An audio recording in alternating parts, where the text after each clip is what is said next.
আমার কলিজার টুকরা যুবক,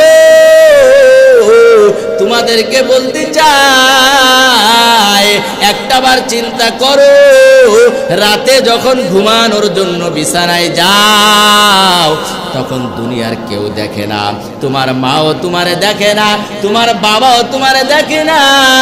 তুমি মনে করতেছো লেপ কম্বল মুড়ি দিয়া মোবাইলের গুনাহ করতেছো।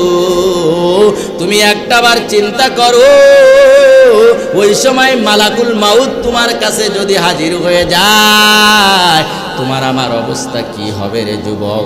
একটাবার চিন্তা করো। এজন্যই সকল গুনাহগুলা ছেড়ে দাও। আল্লাহ বললেন, যেহেতু দুনিয়ায় থাকবাই না, আমি আল্লাহ অপরাধে তোমাদেরকে সুসংবাদ দিলাম, কোনো নৈরাশ হওয়ার দরকার নাই। তুমি মনে করতেছো হুজুর বলছে জীবনে বহু গুনাহ করছি, দুনিয়ায় যেহেতু থাকবো না, এই গুনার গাঁটটি নিয়ে কেমনে কবরে যাব? কবরে যাওয়ার পর দুই পাশের মাটি এমন ভাবে চাপ দিবে, এক পাজরের হাড্ডিগুলা অপর পাজরের ভিতরে ঢুকে যাবে। দুনিয়ার সামান্য একটু বেতের আঘাত আমরা সইতে পারি না রে মুসলমান, সামান্য ব্যথায় আমরা সইতে পারি না। একটাবার নিজের বিবেক দিয়ে চিন্তা কর, ওই জাহান্নামের কবরের মাটির চাপ কেমনে সইবা?